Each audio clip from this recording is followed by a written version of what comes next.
Hey, so in this video, we're going to talk about 5 tips to help you achieve your goals for real. All right, let's get into it.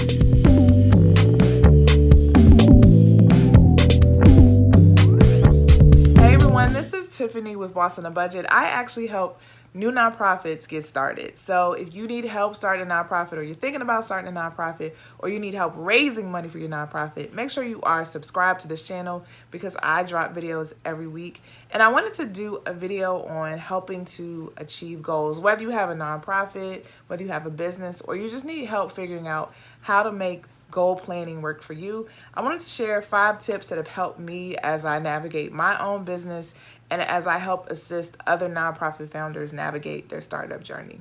Now I'm going to go through 5 things that have really helped me in this area, but I want to say that number 5 has been the game changer for me. So make sure you wait until I get to number 5 because that's the one that really has created a shift and helped me really focus.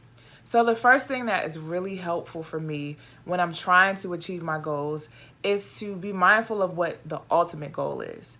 Now, I have smaller goals, but I have to have one big goal. What's the purpose of it all? What's my why? So you may hear people talk about it like, well, what's your why? Why are you doing this? What is this going to help you achieve? And what I like to do is just ask myself, what does it look like? What does that end state look like? For nonprofits, it's kind of like your vision, right?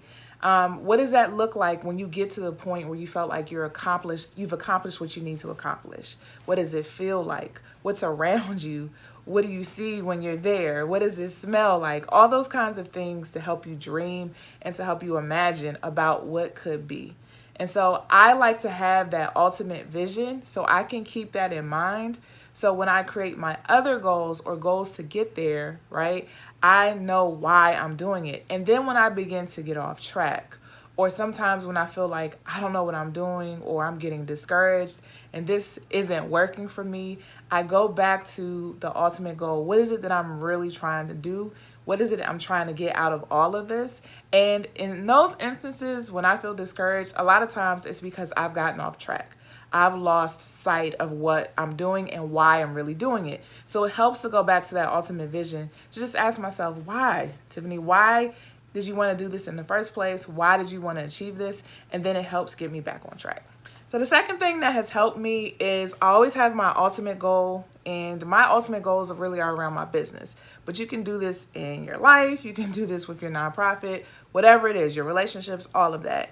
But once I have my ultimate goal, the second thing that helps is having those yearly goals that I put in place. And when I set goals for myself, I try to be realistic, but I also try to create big goals because I'm not going to be able to really push myself unless I set a goal that I kind of believe is out of reach, right? But in me reaching for that, I'm going to hit something, right? I'm going to get somewhere. And so I try not to be conservative when I create my goals.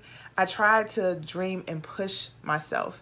Another thing that might be helpful is to have kind of like an accountability partner or someone to bounce these goals off of, someone you trust, because you don't want anybody to be like, oh, you can't do that, or anyone to rain on your parade. You need someone who's going to be encouraging through this process. But sometimes when you don't really believe that you can do it, you'll set low goals. And it's good to have someone to bounce these ideas off of to say, you can do this. Like, you need to push yourself. You can go higher than that. An example of that is I have a small community where I help nonprofit founders with their fundraising. And a lot of times when they tell me their goals, it's $500, it's $1,000. And when I hear those goals, I'm like, well, that's nice, but I know you can raise more than that. And you know you can raise more than that. And so I have to push people sometimes in order for them to really believe it can happen. And if they don't set those goals for themselves, it'll be less likely that they'll hit their goals or get where they need to go. And let's be honest, raising $500 and $1,000 is nice, but it's not going to get you where you're trying to go with your nonprofit. So it also helps when you're creating your goals to create big goals for yourself, realistic, but push yourself a little bit, but to bounce those ideas off of a trusted partner so that they can push you to do more and be more. The third thing that has been helpful for me in reaching my goals is to create action plans. So for me, an action plan looks like me creating yearly goals, but also breaking them down into monthly goals. And then based on those monthly goals that I have for myself, I ask myself, what will it take for me to achieve this goal this month? What are all the action steps that I need to do? And when it seems like it's something that's really complicated or I'm frustrated that it seems too hard to get through, it really helps when I break it down, because when I start to break things down, it looks better. It looks more achievable, okay? So what I do is I take my monthly goals and I ask myself, what does it take to get here?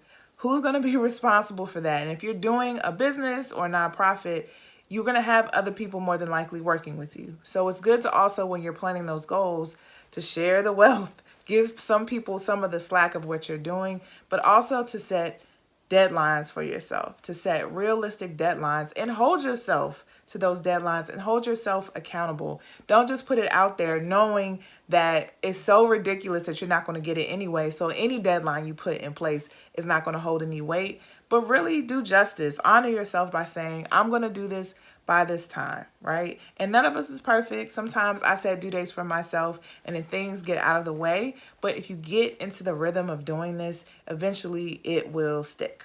The fourth thing that helps me with achieving my goals is checking in with myself. So in particular, when I have yearly goals, I just started doing this year with the help of my VA, which has been really, really helpful. But having quarterly and kind of mid-year check-ins, right? So identifying first, what are the milestones? So if I were to check in with my goals in 6 months, what are the key milestones that I want to hit in 6 months that will get me closer to reaching my goal? And so when I know my milestones, when I check in with myself, either quarterly or mid-year, I can see where I am. Have I hit those milestones? How far away am I from them?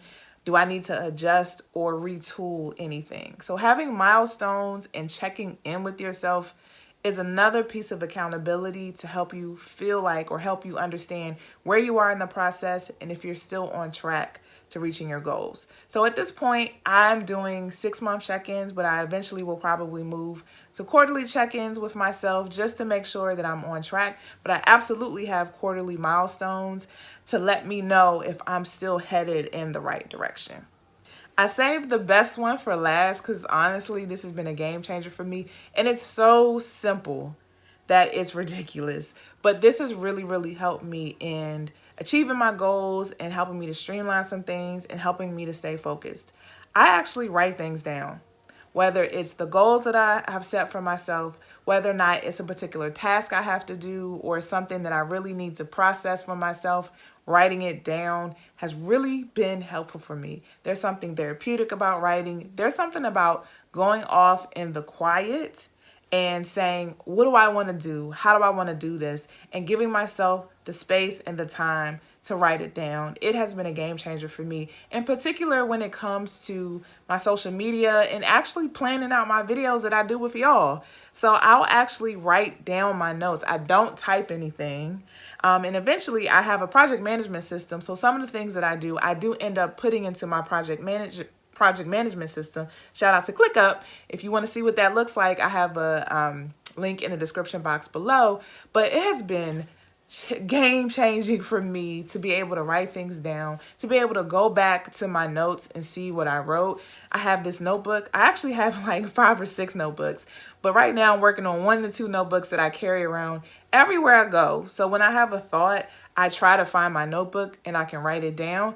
And then when I want to revisit something or try to remember what I was going to do or how I was going to handle something, I go back to that notebook as my source. Honestly, it just seems so simple, but I do recommend you try it because actually writing for me has changed everything and it has helped bring me down. It's helped bring down a lot of my stress. So if you are trying to figure out how to get through a process or it's just too convoluted, too complicated, try writing down your steps. It could really, really be helpful.